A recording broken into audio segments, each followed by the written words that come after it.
నమస్కారం, n times కి స్వాగతం. హెడ్లైన్ చూద్దాం.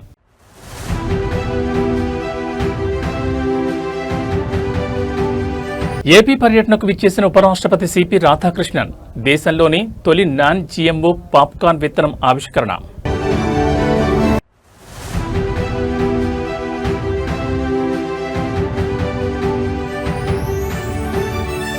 లండన్లో తెలంగాణ రైజింగ్, ఎన్ఆర్ఐలతో సీఎం రేవంత్ భేటీ.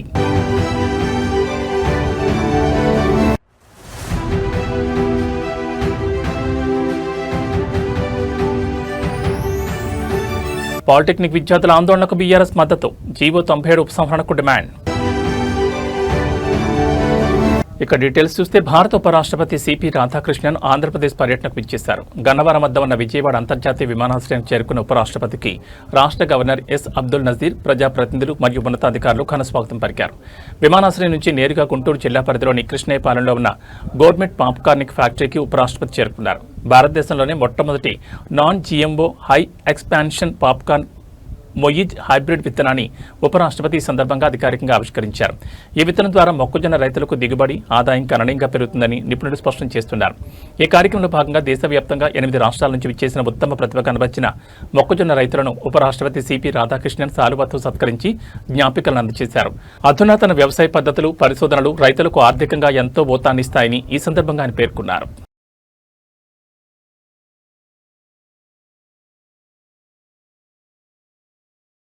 లండన్ వేదికగా తెలంగాణ రైజింగ్ పరంపర కొనసాగుతోంది. బ్రిటన్ పర్యటనలో ఉన్న తెలంగాణ ముఖ్యమంత్రి రేవంత్ రెడ్డి మరియు ఐటీ పరిశ్రమల శాఖ మంత్రి దుద్దెల శ్రీధర్ బాబు ఆదివారం లండన్లో ఏర్పాటు చేసిన ప్రత్యేక సమావేశంలో ఎన్ఆర్ఐ తెలుగు ప్రజలతో ముఖాముఖి మాట్లాడారు.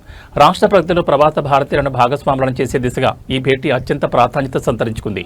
లండన్లో జరిగిన ఈ ఆత్మీయ సమావేశంలో సీఎం రేవంత్ రెడ్డి, మంత్రి శ్రీధర్ బాబులకు తెలుగు ప్రవాసులు ఘనంగా స్వాగతం పలికారు. ఈ సందర్భంగా మాట్లాడిన నాయకులు, విదేశాల్లో స్థిరపడిన తెలుగు వారంతా తెలంగాణ అభివృద్ధి సాధనకు, రాష్ట్ర బ్రాండ్ ఇమేజ్ను ప్రపంచవ్యాప్తంగా పెంచేందుకు బలమైన రాయబారులుగా మారాలని పిలుపునిచ్చారు. తెలంగాణలో పెట్టుబడులకు ఉన్న విస్తృత అవకాశాలను వివరించిన నాయకులు రాష్ట్రాన్ని గ్లోబల్ హబ్గా తీర్చిదిద్దేందుకు తమ ప్రభుత్వం చేపడుతున్న నూతన సంస్కరణలను వెల్లడించారు. ప్రవాసాంధ్రులతో పాటు తెలంగాణ ఎన్ఆర్ఐలు రాష్ట్రంలో పెట్టుబడులు పెట్టి బ్రాండ్ తెలంగాణను ప్రపంచ స్థాయికి తీసుకెళ్లాలని కోరారు.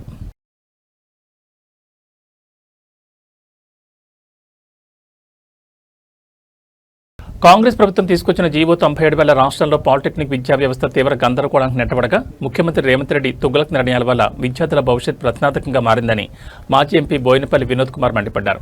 గత 10 రోజులుగా పాలిటెక్నిక్ విద్యార్థులు ఆందోళన చేస్తున్న కాంగ్రెస్ ప్రభుత్వం ఏమాత్రం పట్టించుకోవడం లేదని ఆగ్రహం వ్యక్తం చేశారు. పాలిటెక్నిక్ కళాశాలను స్కిల్ యూనివర్సిటీ పరిధిలోకి తీసుకురావడాన్ని వ్యతిరేకిస్తూ విద్యార్థులు చేపట్టిన న్యాయమైన పోరాటానికి బీఆర్ఎస్ పార్టీ పూర్తి మద్దతు ప్రకటిస్తుందని వినోద్ కుమార్ స్పష్టం చేశారు. స్కిల్ యూనివర్సిటీ అనేది కేవలం సర్టిఫికేట్లు, డిగ్రీలు ఇవ్వడానికి మాత్రమే పరిమితమని చట్టంలోనే స్పష్టంగా పేర్కొన్నారని ఆయన గుర్తు చేశారు. అంతేకాకుండా ఇప్పటివరకు స్కిల్ యూనివర్సిటీకి ఏఐసిటిఈ గుర్తింపు కూడా లేదని, అటువంటి సంస్థ కిందకు పాలిటెక్నిక్ కళాశాలను తీసుకురావడం అన్యాయమని ధ్వజమెత్తారు. తక్షణమే జీవో 97 ఉపసంహరించుకుని పాలిటెక్నిక్ విద్యా వ్యవస్థను కాపాడాలని బీఆర్ఎస్ డిమాండ్ చేస్తోంది. విద్యార్థుల ఆందోళన ఇప్పటికైనా ప్రభుత్వం పరిగణలోకి తీసుకోకపోతే రాష్ట్ర వ్యాప్తంగా పెద్ద ఎత్తున పోరాటాలు నిర్వహిస్తామని వినోద్ కుమార్ హెచ్చరించారు. గత 10 రోజుల నుండి తెలంగాణ రాష్ట్రంలో పాలిటెక్నిక్ స్టూడెంట్స్ వీళ్ళంతా కూడా స్ట్రైక్ చేస్తున్నారు. కారణం ఏందని తెలుసుకుంటే తెలంగాణ రాష్ట్ర ప్రభుత్వము 16th ఆగస్ట్ నాడు ఒక జీవో 97 ఇష్యూ చేసింది. దీంట్లో ఏం చెప్పారంటే ఇప్పుడున్నటువంటి పాలిటెక్నిక్ కాలేజెస్ అన్నీ కూడా ఒక కొత్త ఇన్స్టిట్యూషన్ ని ఏర్పాటు చేస్తున్నారు జియో ద్వారా. అది ఏంటంటే ప్రస్తుతం ఉన్నటువంటి labour, employment, training and factories department మొత్తాన్ని skill, human capital and knowledge training initiatives Shakti అనే పేరిట ఆ డిపార్ట్మెంట్ ని నామకరణం చేశారు. అంటే రీనేమ్ చేశారు.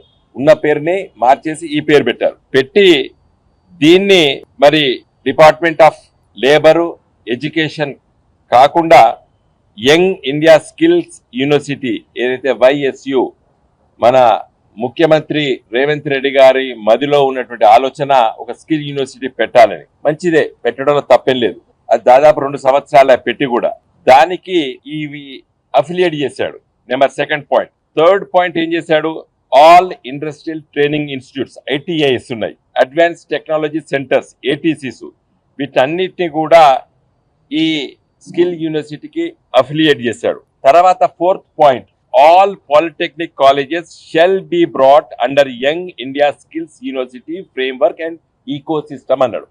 ఈ 4th పాయింట్ మాత్రమే ఈ విద్యార్థులందరూ కూడా ఆబ్జెక్ట్ చేస్తున్నారు. ఈ 3 నువ్వు ఐటీఎస్ ని, అడ్వాన్స్ స్కిల్ సెంటర్స్ ని స్కిల్ యూనివర్సిటీకి పరిధిలో తెచ్చుకున్నా మాకేం అభ్యంతరం లేదు. కానీ మా పాలిటెక్నిక్ కాలేజెస్ ని మీరు ఈ స్కిల్ యూనివర్సిటీకి అఫిలియేషన్ చేయడం కరెక్ట్ కాదు అనేది వాళ్ళ అభిప్రాయం. గత 10 రోజుల నుంచి పెద్ద ఎత్తున నిరసనలు తెలియజేస్తున్నారు. అయితే ఒక బాధ్యతాయుతమైనటువంటి ఒక రాజకీయ పార్టీ తరఫున, మా పార్టీ బీఆర్ఎస్ తరఫున మేము కొంచెం దీన్ని క్షుణ్ణంగా లోతుగా మేము ఆలోచన చేయడం జరిగింది. ఈ జీవో మొత్తంలో మళ్ళీ ఏం చెప్తాడు, young India skills university act 2024ను, తెలంగాణ ఎడ్యుకేషన్ యాక్ట్ 1982, ఈ రెండింటిని కూడా ఏమైనా అమెండ్మెంట్ చేయాలన్నా లేదా కొత్త చట్టాలు తీసుకురావాలన్నా మీరు ఆలోచన చేయమని చెప్పి చీఫ్ సెక్రటరీ గారు ఇచ్చినటువంటి జీవో ఇది. స్కిల్ యూనివర్సిటీ అంటే ఏంది అనేది మళ్ళీ లోతుగా నేను పరిశీలించడం జరిగింది. గెజిట్ పబ్లికేషన్ ఎప్పుడు వచ్చింది? ఇది ఆగస్ట్ 14, అంటే ఖచ్చితంగా 2 సంవత్సరాల క్రితం, 2024 ఆగస్ట్ 14 నాడు 2 సంవత్సరాల క్రితము స్కిల్ యూనివర్సిటీ మన రాష్ట్ర శాసనసభ చట్టం ద్వారా ఏర్పడ్డది. ఈ స్కిల్ యూనివర్సిటీ మొత్తం గెజిట్ మొత్తం ఈ జీవోస్ అన్ని ఈ చట్టంలో ఉన్నటువంటి అవన్నీ కూడా చూడడం జరిగింది. అయితే ఈ స్కిల్ యూనివర్సిటీ చట్టం బానే ఉంది, కానీ ఈ యూనివర్సిటీకి కేంద్ర ప్రభుత్వం యూజీసీ ఏదైతే దాన్ని రికగ్నైజేషన్ చేసిందో అది 19th నవంబర్ 24 నాడు యూజీసీ ఒక లెటర్ ద్వారా దీన్ని రికగ్నైజ్ చేసింది స్కిల్ యూనివర్సిటీని. దీంట్లో ఏం చెప్తుంది? The university is empowered to award degrees as specified by the UGC under section 22 of the UGC act 1956. అంటే ఈ స్కిల్ యూనివర్సిటీ కేవలము డిగ్రీలు మాత్రమే అవార్డు చేసేటానికి ఈ యూజీసీ పర్మిషన్ ఇచ్చింది. ఏది? Skill university. మరి ఈ పిల్లలు చదువుకునేది డిగ్రీ కాదు, ఈ పిల్లలు చదువుకునేది ఏంది? Polytechnic. It is only diploma. తెలంగాణలో గృహ విద్యుత్ కనెక్షన్లకు స్మార్ట్ మీటర్లు అమర్చాలన్న కాంగ్రెస్ ప్రభుత్వ నిర్ణయంపై తీవ్ర నిరసన వ్యక్తమవుతోంది. రేవంత్ రెడ్డి ప్రభుత్వం పేదల పక్షాన కాకుండా కార్పొరేట్ల వైపు నిలబడిందని తెలంగాణ రక్షణ సేన ఆరోపించింది. స్మార్ట్ మీటర్ల ఏర్పాటు నిర్ణయాన్ని తక్షణమే ఉపసంహరించుకోవాలని డిమాండ్ చేసింది. కేంద్ర ప్రభుత్వం తీసుకొస్తున్న వికృత విధానాలకు రాష్ట్ర ప్రభుత్వం మోకరిల్లుతోందని తెలంగాణ రక్షణ సేన నాయకులు మండిపడ్డారు. కార్పొరేట్ సంస్థలకు కొమ్ము కాస్తూ స్మార్ట్ మీటర్లు బిగించి భవిష్యత్తులో పేదలకు అందుతున్న ఉచిత విద్యుత్ మరియు సబ్సిడీలను ఎత్తేసేందుకు పెద్ద కుట్ర జరుగుతోందని ఆగ్రహం వ్యక్తం చేశారు. ప్రజల జేబులకు చెల్లుపెట్టే ఈ విధానాలను ఉపేక్షించేది లేదని స్పష్టం చేశారు. విద్యుత్ సంస్కరణల పేరిట సామాన్యులపై భారం మోపితే రాష్ట్ర వ్యాప్తంగా పెద్ద ఎత్తున ఆందోళన చేపడతామని తెలంగాణ రక్షణ సేన హెచ్చరించింది. పేద మధ్యతరగతి ప్రజల హక్కులను కాలరాసే స్మార్ట్ మీటర్ల ప్రతిపాదనను వెంటనే రద్దు చేయాలని విజ్ఞప్తి చేసింది. జై తెలంగాణ. అందరికీ నమస్కారం. తెలంగాణ రాష్ట్ర ప్రభుత్వం పేదల పక్షాన లేదు, పెద్దల పక్షానే ఉందని పదే పదే నిరూపించుకుంటా ఉంది. ఈ మధ్య గవర్నమెంట్ అంతా కూడా స్మార్ట్ మీటర్లు పెట్టబోతున్నాం అనేటటువంటి అంశాన్ని హైలైట్ చేసి చెప్పేటటువంటి ప్రయత్నం చేస్తుంది. మొన్ననే సిఎండి గారు కూడా ప్రకటన చేయడం జరిగింది, మేము త్వరలో స్మార్ట్ మీటర్స్ పెడతామని చెప్పి. అట్లనే నెక్లెస్ రోడ్లో కూడా ఒక ఎగ్జిబిషన్ పెట్టిండ్రు, ఎట్లా స్మార్ట్ మీటర్స్ బాగుంటాయి ఏంది అని. అంటే పబ్లిక్ని ఒక మైండ్ వాష్ చేసే ప్రయత్నం చేస్తున్నారు. ఈ సందర్భంగా తెలంగాణ ప్రజలకు నేను ఒక 2-3 విషయాలు చెప్పాలనుకుంటున్నాను. ఆల్రెడీ మన తెలంగాణ రాష్ట్రంలో ఉన్నవన్నీ కూడా స్మార్ట్ మీటర్సే. ఇప్పుడు ముందు లెక్క ఎవరు కూడా పోయి పెన్ను పేపర్ పట్టుకొని రీడింగ్ రాసుకునే అవసరం లేదు. ఒక చిన్న మెషిన్ ఉంటుంది, దాన్ని తీసుకొని మీటర్ దగ్గరికి పోగానే ఆటోమేటిక్గా రీడింగ్ వస్తుంది. స్మార్ట్ మీటరే ఇప్పుడు కూడా ఉన్నది.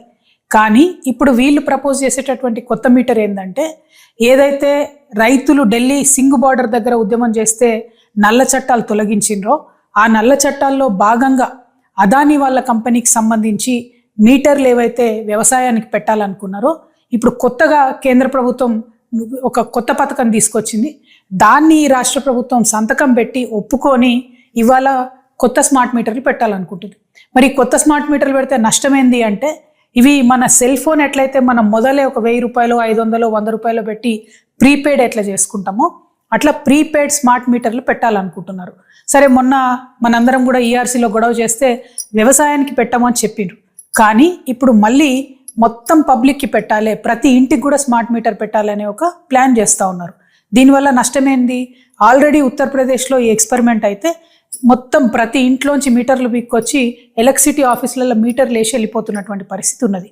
మన దగ్గర కూడా క్రితం ప్రభుత్వంలో తెలంగాణలో గవర్నమెంట్ ఆఫీసుల్లో ఈ ప్రీపెయిడ్ స్మార్ట్ మీటర్ పెడితే సడన్గా అర్ధరాత్రి లేకపోతే ఏ టెలికాన్ఫరెన్స్ అవుతున్నప్పుడు కరెంట్ పోతుంది. ఎందుకంటే 100 రూపాయలకు మీరు ఛార్జ్ చేస్తే 100 రూపాయల యూనిట్స్ కాగానే ఆ కరెంట్ ఆగిపోవడం అనేది జరుగుతుంది. సో ఇమాజిన్ చేయండి ఒక్కసారి ఇవే మీటర్లు మన ఇళ్లల్లో పెడితే మరి గవర్నమెంట్ ఇస్తా అన్న ఫ్రీ సబ్సిడీ 200 యూనిట్ల పరిస్థితి ఏమవుతుంది? సెలూన్లకు ఇవ్వాల్సినటువంటి డబ్బులు ఇప్పటికే వీళ్ళు ఎగబెడుతున్నారు. ఒకవేళ సెలూన్లలో కూడా స్మార్ట్ మీటర్లు పెడితే మనం ఏ కటింగో గిటింగో వేసేటప్పుడు మధ్యలో కరెంట్ పోతుంది, ఉన్న బిజినెస్ కాస్త పోయే పరిస్థితి ఉంటుంది. అంటే అల్టిమేట్గా కాంగ్రెస్ ప్రభుత్వం, రేవంత్ రెడ్డి గారి ప్రభుత్వం కేంద్ర ప్రభుత్వం ముందు మోకరిల్లి వాళ్ళు తీసుకొస్తున్నటువంటి తలాతోకలేనటువంటి పథకాలను అదాని గారి బిజినెస్ని ఎంకరేజ్ చేయడానికి మాత్రమే వీళ్ళు ఇక్కడ స్మార్ట్ మీటర్లు పెడతామని చెప్తున్నారు. ఉన్న స్మార్ట్ మీటర్లను సరిగ్గా వాడుకొని ఉన్నటువంటి మొత్తం ఎలక్ట్రిసిటీ డిపార్ట్మెంట్ని ప్రాపర్గా వాడుకొని ఆర్టిజన్లను రెగ్యులరైజ్ చేసి కాంట్రాక్ట్ ఎంప్లాయీస్ని రెగ్యులరైజ్ చేసి ముందు 24 గంటలు కరెంటు మంచిగా ఇచ్చే ప్రయత్నం చేయండి. హైదరాబాద్ మహానగరంలోనే ఎప్పుడంటే అప్పుడు కరెంట్ పోయే పరిస్థితి ఉంది. ముందు దాన్ని సరి చేసుకోండి. ఆ తర్వాత కొత్త కొత్త పథకాలు ఆలోచించండి. ఎంతసేపు ప్రజల జేబులకు కత్తరేద్దామనేటటువంటి ఆలోచన తప్పితే ఈ కాంగ్రెస్ ప్రభుత్వానికి ప్రజలకు మంచి చేద్దామనే ఆలోచన కనబడతలేదు. కాబట్టి తెలంగాణ రక్షణ సేన నుండి మేము ఈ కొత్త స్మార్ట్ మీటర్లు పెట్టేటటువంటి పథకాన్ని తీవ్రంగా వ్యతిరేకిస్తున్నాం. దీనివల్ల మీరు ఇస్తున్నటువంటి ఎస్సీ ఎస్టీలకు అట్లనే సెలూన్లకు సబ్సిడీ ఎత్తేయాలనేటటువంటి ఆలోచన చేస్తున్నట్టుగా కనబడుతుంది. దీన్ని మేము జరగనివ్వము, దీన్ని మేము తీవ్రంగా వ్యతిరేకిస్తున్నాము. Thank you. జై తెలంగాణ. మేడ్చల్ జిల్లా బోడుపల్ పరిధిలోని 22A నిషేధ భూముల బాధితుల సమావేశంలో మాజీ మంత్రి ఎమ్మెల్యే హరీష్ రావు కాంగ్రెస్ ప్రభుత్వంపై తీవ్రస్థాయిలో విరుచుకుపడ్డారు. మంత్రి పొంగులేటి శ్రీనివాసరెడ్డి కేవలం సారీ చెప్పి తప్పు నుంచి తప్పించుకోవాలని చూడడం సరికాదని 2000 మంది బాధితులకు వెంటనే న్యాయం చేయాలని డిమాండ్ చేశారు. సమావేశంలో మాట్లాడిన హరీష్ రావు బాధితులను మీ సేవ, ఎంఆర్ఓ, ఆర్డీఓ మరియు కలెక్టర్ ఆఫీసుల చుట్టూ ఎందుకు తిప్పుతున్నారని ప్రభుత్వాన్ని నిలదీశారు. కాంగ్రెస్ ప్రభుత్వం చేసిన పొరపాటు వల్ల అమాయక ప్రజలు ఇబ్బందులు పడుతున్నారని, ఈ తప్పును యుద్ధ ప్రాతిపదికన సరిదిద్ది 22A జాబితా నుంచి ఆ భూములను పునరుద్ధరించే బాధ్యత పూర్తిగా ప్రభుత్వానిదేనని స్పష్టం చేశారు. బాధితుల తరపున బీఆర్ఎస్ పార్టీ పూర్తి స్థాయిలో పోరాడుతుందని, వారికి రావాల్సిన హక్కులు సిద్ధించే వరకు ఊరుకునేది లేదని తేల్చి చెప్పారు. ప్రభుత్వం తక్షణమే స్పందించి ప్రత్యేక చర్యల ద్వారా ఈ సమస్యను శాశ్వతంగా పరిష్కరించాలని డిమాండ్ చేశారు. పొంగులేటి గారు, తప్పు నీది, సారీ చెప్పి తప్పించుకోవడం కాదు. నువ్వు ఏ తప్పైతే చేసినవో దాన్ని వెనువెంటనే యుద్ధ ప్రాతిపదికన తిరిగి పునరుద్ధరించేది కూడా మీదే బాధ్యత అని చెప్పి నేను డిమాండ్ చేస్తా ఉన్నా. ప్రజలు ఇప్పుడు ఈ 2000 మంది ఉన్నారు ఇక్కడ. ఈ 2000 మంది నీ గవర్నమెంట్ ఆఫీసుల చుట్టూ తిరగాలనా? ఆన్లైన్లో మీ సేవా సెంటర్కు, ఎంఆర్ఓ ఆఫీస్కు, ఆర్డీఓ ఆఫీస్కు, కలెక్టర్ ఆఫీస్కు, యుఎల్సి ఆఫీస్కు ఎందుకు ఈ ప్రజల్ని ఆఫీసుల చుట్టూ తిప్పుతున్నావు? ఎందుకు ఈ పేద ప్రజల్ని వ్యయ ప్రయాసాలకు లోన్ చేస్తున్నావు? తప్పు మీది కనుక ఆ తప్పును సరిదిద్దాల్సిన బాధ్యత కూడా మీదే అని చెప్పి ఈరోజు వీళ్ళందరి పక్షాన మేము డిమాండ్ చేస్తా ఉన్నాం. ఆంధ్రప్రదేశ్ రాష్ట్ర శాసనమండలి సభ్యురాలు దళవాయి రమాదేవి తన కుటుంబ సభ్యులతో కలిసి మర్యాదపూర్వకంగా భేటీ అయ్యారు. ఈ ఆత్మీయ కలయిక సందర్భంగా ఆమెకు ఘన స్వాగతం పలికి ప్రత్యేక శుభాకాంక్షలు తెలియజేశారు. కుటుంబ సమేతంగా విచ్చేసిన ఎమ్మెల్సీ దళవాయి రమాదేవికి శ్రీరాంబాబు మరియు నాయకులు పూలబొకే అందజేసి సాలువతో ఘనంగా సన్మానించారు. అనంతరం పలు ప్రాంతీయ అభివృద్ధి అంశాలు మరియు ప్రజా సంక్షేమంపై కొద్దిసేపు ఆత్మీయంగా చర్చించారు. ఎమ్మెల్సీగా బాధ్యతలు నిర్వర్తిస్తూ ప్రజలకు నిరంతరం అందుబాటులో ఉంటున్న దళవాయి రమాదేవి సేవలను ఈ సందర్భంగా అభినందించారు. కుటుంబ సభ్యులతో కలిసి వచ్చిన ఆమెకు ప్రత్యేక ధన్యవాదాలు తెలియజేయడంతో ఈ భేటీ అత్యంత ఆహ్లాదకరమైన వాతావరణంలో ముగిసింది. తిరుపతిలో బ్లేడ్ బ్యాచ్ అరాచకాలు తారాస్థాయికి చేరాయి. జీవకోన ప్రాంతంలో ఓ మైనర్ బాలికపై బ్లేడ్ బ్యాచ్ విచక్షణారహితంగా దాడికి పాల్పడింది.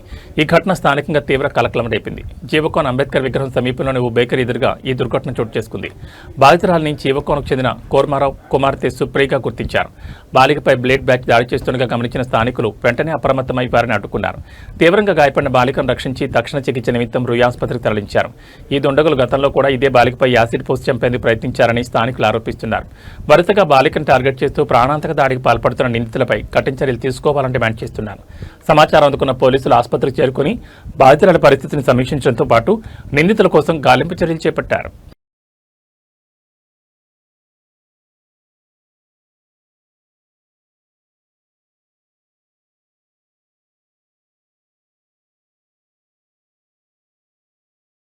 పశ్చిమ బెంగాల్లోని మాల్దా జిల్లాలో దిగ్భ్రాంతికర ఘటన వెలుగు చూసింది.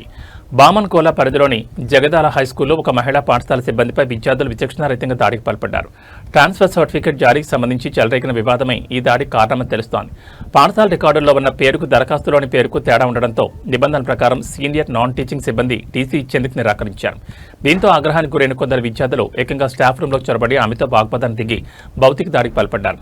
ఈ ఘటనలో తీవ్రంగా గాయపడిన ఆమెను స్థానిక ఆసుపత్రికి తరలించారు. ఈ దాడికి సంబంధించిన దృశ్యాలు సోషల్ మీడియాలో వైరల్గా మారడంతో స్థానికంగా తీవ్ర కలకలం రేగింది.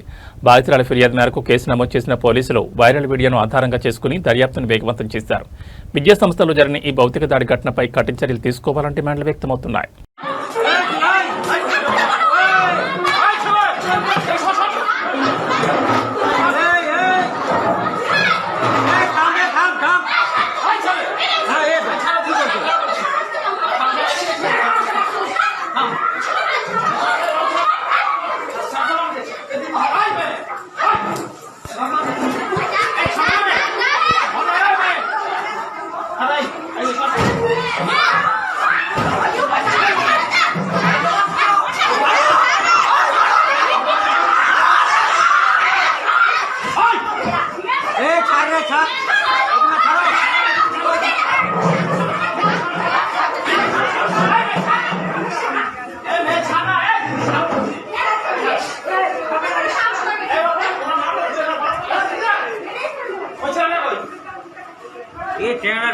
চেহারা পানা যদি এভাবে কাজ করে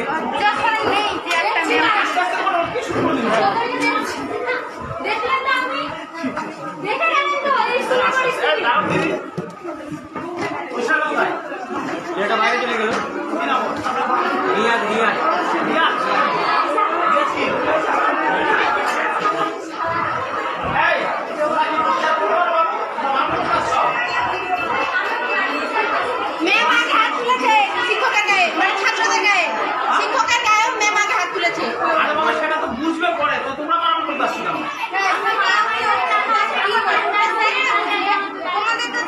সেটা তো ঠিক আছে, পরে বলবে তো আছে। যাও যাও, কে কাকে মেরে সেটা তুই বিচার করবি নাকি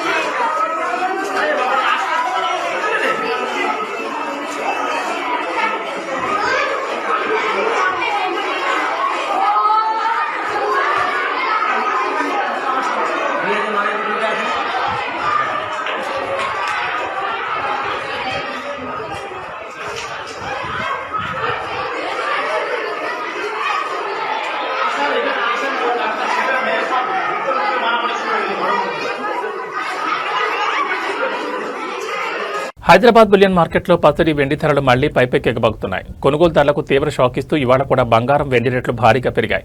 ప్రధానంగా 24 క్యారెట్ల 10 గ్రాముల పసిడి ధర ₹880 పెరిగి ₹163,970కు చేరుకుంది. ఇక 22 క్యారెట్ల 10 గ్రాముల బంగారం ధర కూడా 800 పెరగడంతో ₹150,300 వద్ద నమోదు కాగా, మరోవైపు వెండి ధర కూడా ఊహించని రీతిలో పెరిగింది.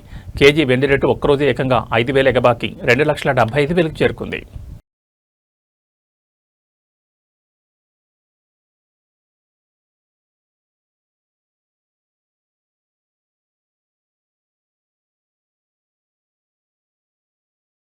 దేశీయ స్టాక్ మార్కెట్లు ఇవాళ రికవరీ దిశగా సాగుతూ స్వల్ప లాభాలతో ప్రారంభమయ్యాయి. అంతర్జాతీయ సానుకూల సంకేతాల మధ్య బెంచ్ మార్క్ సూచీలైన సెన్సెక్స్, నిఫ్టీలు లాభాల పట్ల పయనిస్తున్నాయి.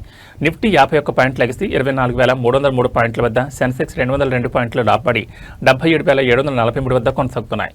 మార్కెట్ ఆరంభంలోనే ప్రధానంగా ఐటీ మరియు బ్యాంకింగ్ రంగానికి చెందిన షేర్లకు కొనుగోళ్ల మద్దతు లభించింది. Infosys, Tata Steel, HDFC Bank, HCL Tech మరియు టీసీఎస్ షేర్లు మంచి లాభాలు ట్రేడ్ అవుతున్నాయి. మరోవైపు Power Grid, Bajaj Finance, Bharti Airtel వంటి దిగ్గజ సంస్థల షేర్లు అమ్మకాల ఒత్తిడి ఎదుర్కొంటూ నష్టాల్లో కొనసాగుతున్నాయి.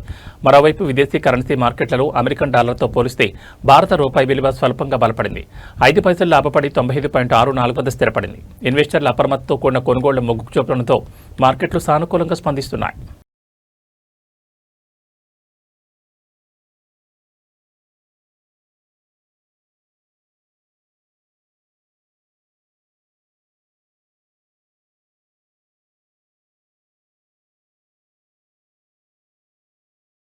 తెలుగు రాష్ట్రాల్లో వాతావరణం ఒక్కసారిగా మారిపోయింది. తెలంగాణ మరియు ఆంధ్రప్రదేశ్లోని పలు జిల్లాల్లో ఉదయం నుంచి ఈదురుగాలులతో కూడిన భారీ వర్షం కురుస్తోంది.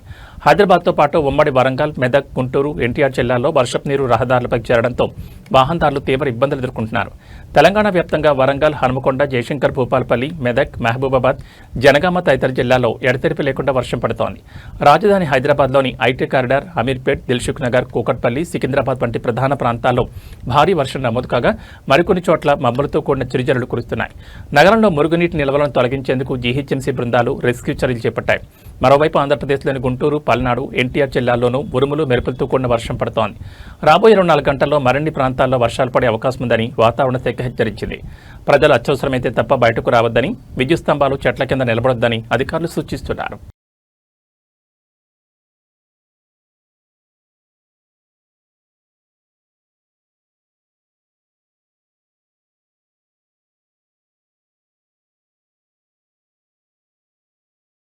ఏబీ బులెటిన్ విశేషాలు. నమస్కారం.